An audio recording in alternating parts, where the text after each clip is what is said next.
If you enjoy this video, please remember to subscribe if you haven't already. And if you like what you see on my channel and would like to support me on Patreon, click on the link below. Star Trek was the most magnificent failure a network ever produced. Failure in the sense that when you deliver 8 million people, that's a minority audience for a network. But 8 million people is a tremendous base upon which to build a legend. And that's about what happened. And in 1973, the first Trekkie convention was organized by Joan Winston. The very first Star Trek convention was a fluke. We expected maybe 300 people, and we got 3,600, and it blew our minds. And that showed us how much Star Trek meant to so many people.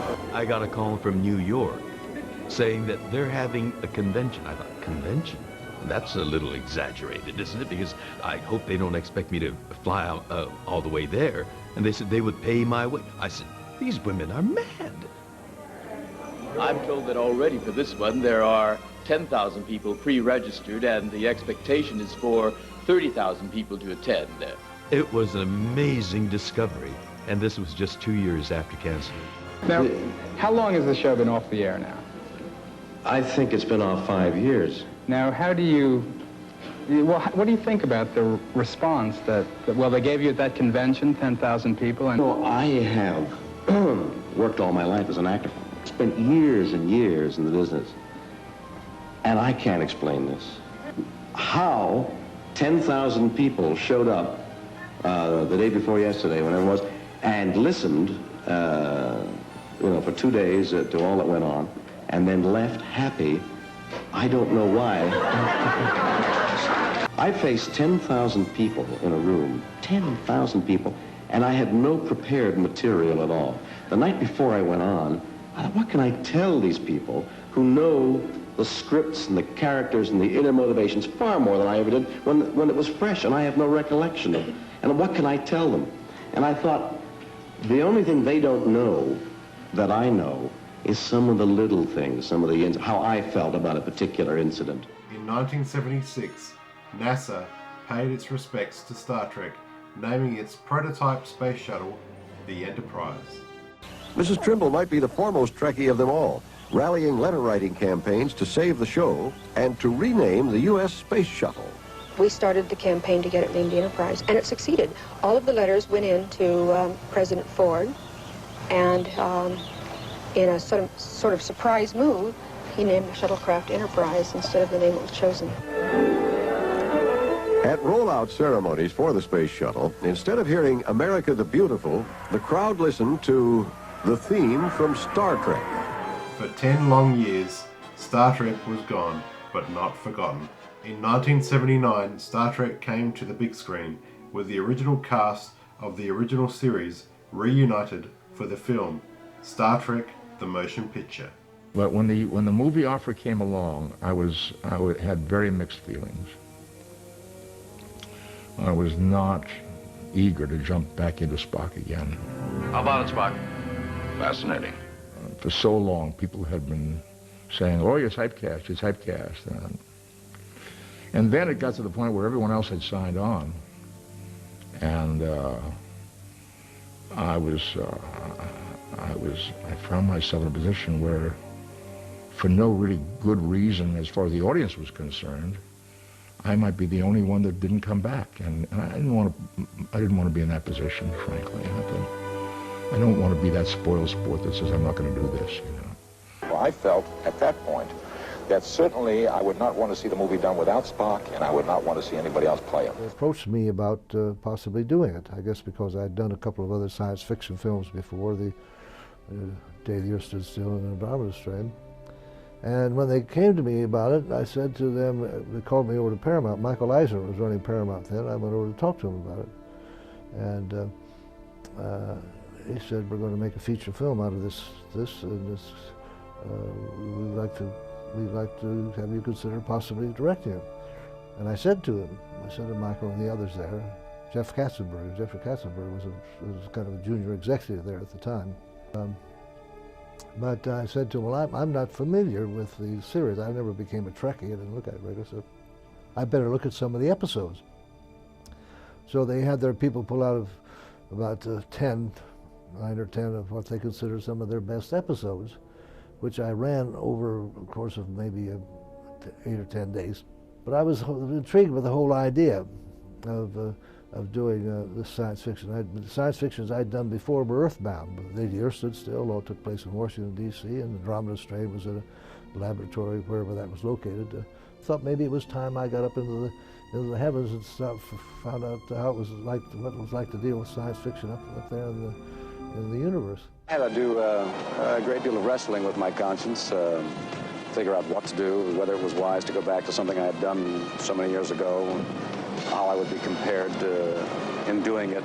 There were a lot of career problems involved, but the bottom line is that it was an awfully good thing then, in its previous hour, and it seemed likely it would be good again, and so I decided to do it.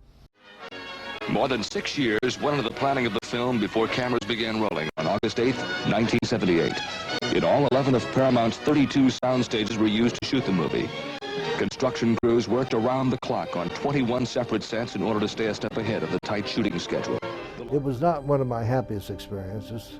Not working with the cast, and true, all the cast were great. I got along fine with them. We all worked well together and became good friends. But the big problem was they forced us to start to shoot before we were really ready. They had been paying the actors all this time, standing by to make the thing for the series, and they decided it's time. They stopped paying them for sitting around doing nothing. They had wanted to put them to work, so they insisted that we start to shoot when we only had the first act of the script right. So we had to start with only the first act of the script in proper shape, so we were rewriting the script all the way through, and that's not a satisfactory way to work. This isn't right. You need to have your script done before you start on the film. When the idea was proposed to do a new Star Trek film, oh God, who's going to write it? What is it? You know, studios start out with saying, let's do a Star Trek movie. Actors or writers start out, or producers start out with saying, where's the script? Studios will hand you 150 blank pages and say, here, fill this. You know, well, if you can't fill it successfully, it's a nightmare. It's a horror. And it was. Making that first movie was very, very dispiriting, very depressing. We had a bad script that just never worked. It was always a struggle to try to figure out how to bring some life to this project. And we did our best, but I never, the pendulum swung completely when that first movie came along, from being an actor and character-oriented Star Trek to an effects-oriented Star Trek. DeForest Kelley is back as Bones McCoy. James Doohan is Chief Engineer Scotty. George Takei is Sulu. Walter Koenig is Navigator Chekhov. And Nichelle Nichols as Communications Officer Uhura. Others of the original cast are back, plus a couple of newcomers, including former Miss India, Persis Kambata. Ilia is from planet Delta, and Deltans are bald. I mean, they're not, that's the character. And they're very sensual people. What is that line of yours in the early part of the show about your celibacy? Yes, I have to take an oath of celibacy in the film with Stephen Collins and when I joined the crew, because once they make love, nobody, the Deltans, once they make love, I don't think anybody else can satisfy them. And the feeling was, oh, we didn't have the money before, now we got the money, we've got to give them a big effects movie. So it was all about the ship, and this effect, and that effect, and we're going through this thing, and now we're going through that thing. Nothing about the characters. So it was frustrating and depressing, and very painful. Have more special effects than anything that's been shown yet. It's going to be in the forefront of everything, and hopefully it'll be wonderful. Does the original cast get along? Very much. Was there anything said in the movie about maybe you went through a time warp or something and aged 10 years, anything like that? No, we do account for a number of years. We try to make it less than 10. Right down to the last day. Right down to the last day of shooting. We tried desperately to inject, and occasionally they'd say, okay, we'll shoot a little of that. I'd come up with an idea. They cut it out of the movie. The last day, We're on the bridge shooting the final scene of the movie. We're all saying goodbye to each other. We've all come back supposedly for this mission, and now we're going back to our homes and so forth. And Kirk goes around to the various characters and says, okay, Dr. McCoy, we're going to take you back. He was come out of retirement or something. We're going to take you back and go to Georgia. No. He said, I think I'm here, I'll stay. And came to me and said, Spock, we'll have it back on Vulcan in a day or two. And I was supposed to say, fine, Captain, I think I'll stay as well or something. And I thought, let's go for some fun here. We've been so somber this entire movie. There's been no humor, no charm, which Star Trek was full of, charm and humor, full of it. So in the final rehearsal, when he came to me and McCoy had just said he was going to stay on the ship, I said, Captain, if Dr. McCoy is to stay here, my presence here will be essential. Got a big laugh out of the crew, big laugh. And then I saw a huddle with the bosses off camera. And Bob Wise, bless him, who was directing the movie, and really himself had said many times he didn't have a grasp of Star Trek, came to me and he said, well, the feeling is that it's not the right tone to end the movie. We should be a little bit more serious. And, okay. That was my gift to you. You don't want it? Fine, I'll take it back. They wouldn't let me do it. And that's an example of the kind of frustration that we had on the movie. When the movie was released for video later, they put back some of the things that we had suggested and had been cut out for the theatrical release. And lo and behold, there was a positive response. We were getting fan mail and what have you from people saying, oh, now the movie makes sense because it had a little of this and had a touch of that, and it was more fun, it was more interesting. Well, but it was, in general, a frustrating experience. Heading, sir? Out there. That-a-way. Roddenberry agreed to bring in a new producer, a man named Harve Bennett, to see if he could bring back together the original elements that gave us the fun, the excitement, and the chemistry between the cast, while keeping the special effects in their proper perspective. Harve Bennett did two very bright things. The first thing he did was to screen for himself all 78 episodes of Star Trek. And when he found Space Seed, the episode with Ricardo Montalban, he decided that this was a wonderful platform for a sequel. I was doing Fantasy Island. We lasted 7 seasons. And at the end of the 6th season, during my hiatus, Harvey Bennett, producer, offered me this role of Khan, which was based on a character I had done many years ago when it was a television series. It was called Space Seed, who is then abandoned into a inhabited planet and is left there. I said, wait a minute, it'd be interesting to see what happened to him in that planet. He was abandoned. And that was how the thing was born. Well, let's have Ricardo, it's many years later, older than now. And when they offered me the play, the part, it isn't that I think that there is a part that is too small for me, no, but there was in a way, because after 6 years of Fantasy Island, which is a very successful series, I wanted to be on the screen with a more important role. When I read it, I thought something. I thought, well, when I am not on the screen, they're talking about me.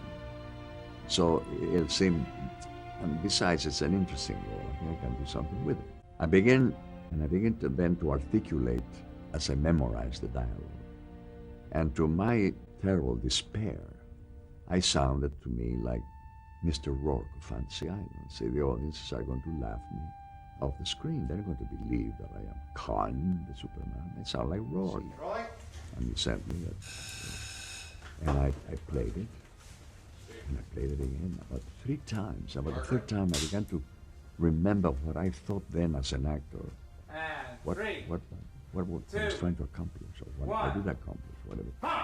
And so it came to me. So what I have to do now is bring that character and then make it passionate, because he's blaming Kirk for the death of his wife, whom he loved passionately. And so he was revenge.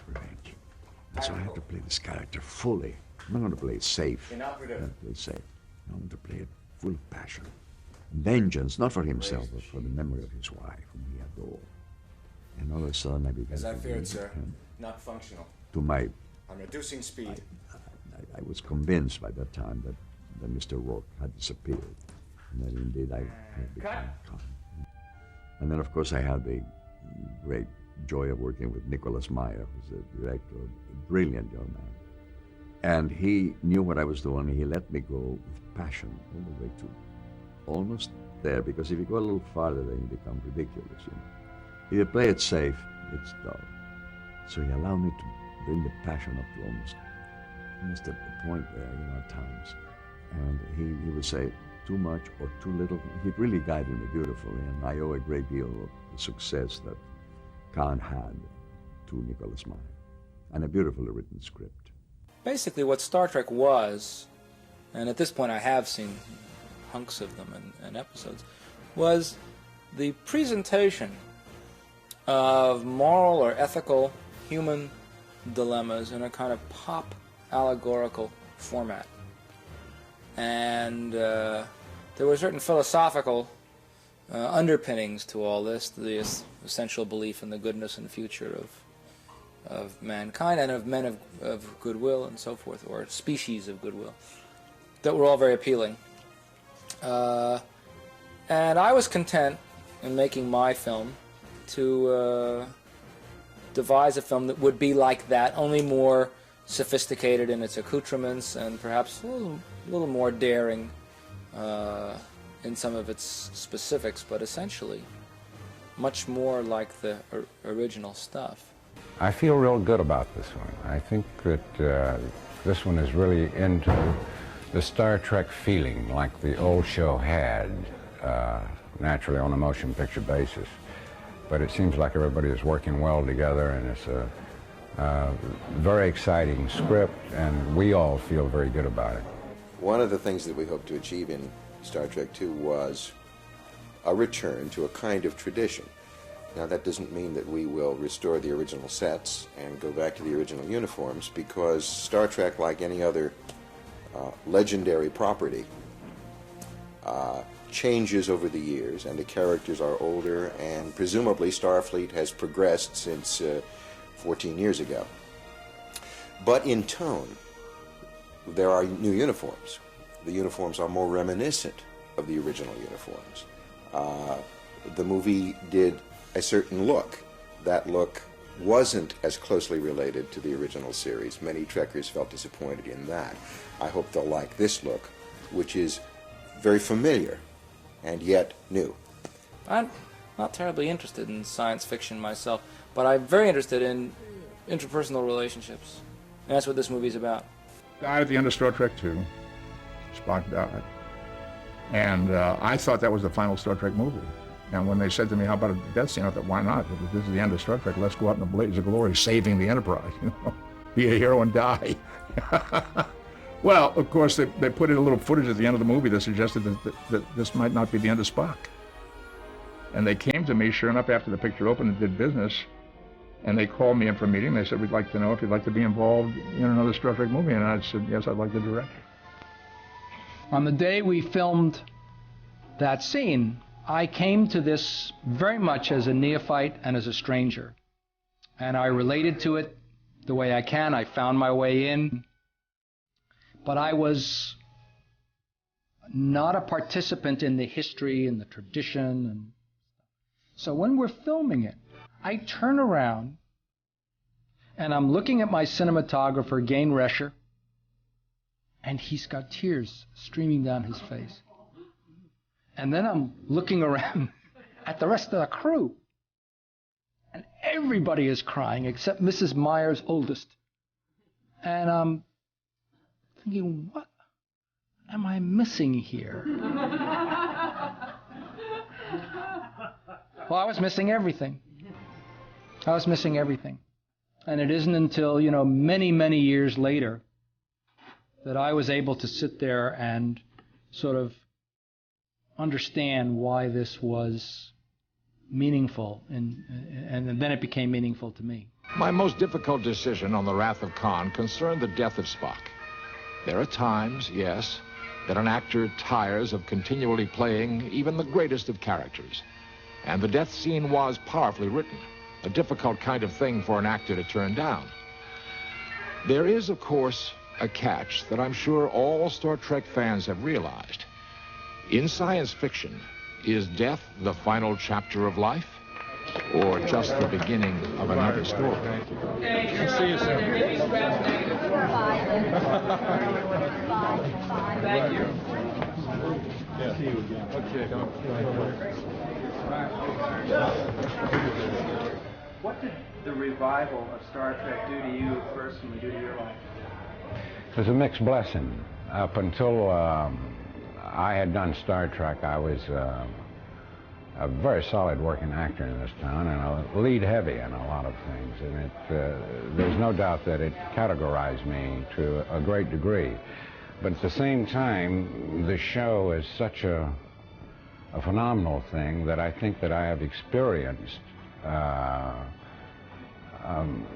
something that very few actors really have experienced as a result of Star Trek. I mean, it's almost an indescribable feeling, the way it seems to affect the people. They just simply ask us to be secretive about it for reasons of their own. It is difficult. Wherever you go, you'll question about it. And I've just tried as best I can not to discuss it, because I don't think we even know what the hell we're going to do. Yes. It's a marvelous motion picture. Except at the end, we lose Dr. Spock. We do? That's what she told me. Oh, well, maybe we do. I don't know. You're going to have to pay your money and take a look. He dies, perhaps, but then on the other hand, he may continue to live. The ears take months to go down, right? It's like, you know. He shaves them and they keep coming to a point. No, Spock lives and dies and perhaps lives again. And you're going to have to pay your money to understand what I've just said. So we could watch Star Trek 3 and like Rocky 17? Certainly hope so. Yeah. Oh, wouldn't that be great? We'll all grow old. Star Trek. Rocky and Star Trek and Joe. Start the motor. You already said that, Captain. We'll start again. Admiral, excuse me. Commodore by then. Commodore by then, sure.